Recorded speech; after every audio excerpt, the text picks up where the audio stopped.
If you're looking for a good buttercream recipe that is simple to make, stable to use, and guarantees a great mouthfeel, then this is the video you definitely want to watch, because in this tutorial I'll be handing you my simple American buttercream recipe that is also rather less sweet than most of the buttercream you will come across.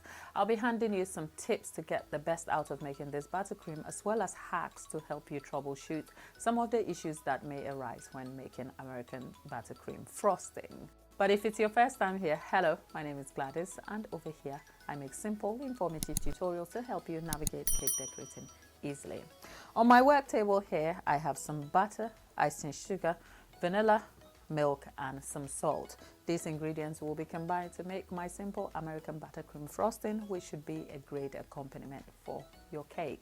American buttercream frosting does receive a bit of flack on the market because it can be sweet, and when the technique goes wrong, you can end up with gritty, or possibly when the sugar is not sifted right, can have lumpy buttercream.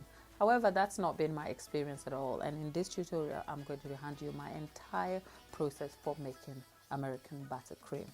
Now, I will be making this buttercream in this stand mixer right here, but if you don't have a stand mixer, that is okay, because I've actually made this buttercream before using a hand mixer, which I'll link up here for you to check out, especially if you're a beginner who has no access to a stand mixer. There's great information in the same tutorial for you to check out, so hopefully you find it useful. In the meantime, if you're considering making American buttercream or any form of buttercream at all, it's important to note that good quality butter guarantees a great mouthfeel. Besides the quality of butter that will guarantee a great mouthfeel, you also have to get the temperature of the butter right. Room temperature may be a thing to consider, but outside of that, you can pop your butter in the microwave and let it come to a soft consistency. Dip your finger in, which can leave an indent in there and still hold its shape, and that's what you need. Comparing the butter consistency, this is rather some melted butter here, and it has an oily feel to it. That's definitely not the butter we're going for. Outside of butter, there's also icing sugar. Icing sugar has to be sifted to get rid of any debris or lumps from it. You also want to consider icing sugar that has the addition of cornstarch. Then there is vanilla, which will guarantee a great flavor and good mouthfeel also.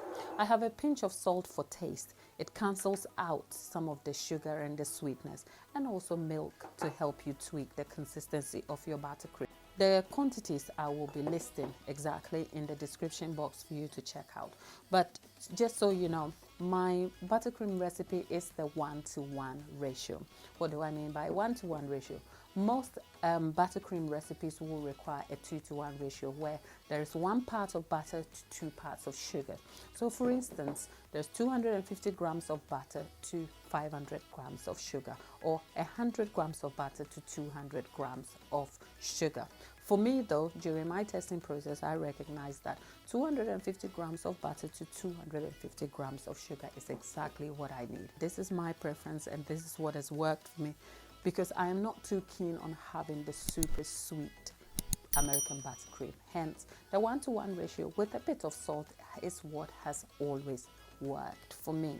With that, I am going to be putting 250 grams of butter in my stand mixer over here. I'm going to let that wait for 5 minutes, and then I'm going to come back before we add the sugar. Whipping the butter for 5 minutes allows it to change color a little bit, changing from the yellow tones that you see in here to a pale off-white color before the sugar is added.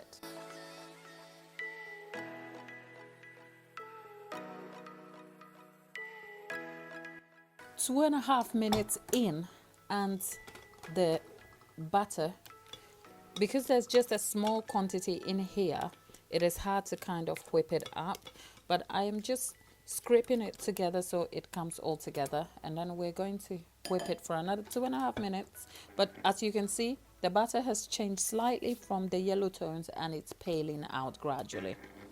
5 minutes in, and here is the consistency of the butter. It's paled out to a little off-white, and the yellow tones have disappeared slightly.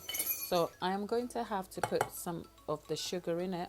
For this quantity though, You're perhaps better off making it in a hand mixer. And at this stage, it will probably be a smart thing to have a splash guard.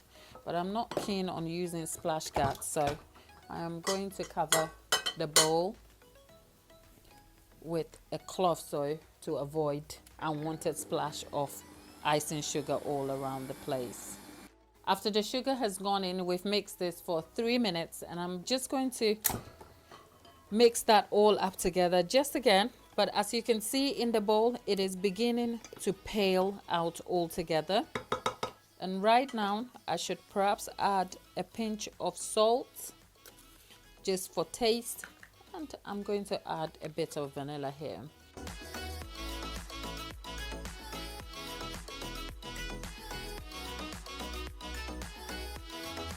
Another 2 minutes in, and I'm going to mix all that again. And at this point, you will see the consistency and color of the buttercream has changed slightly. Now over here, you'll have to observe the consistency to ensure whether it's possible to add some liquid, i.e. the milk or warm water. The buttercream here is pretty soft. It's quite warm in here today.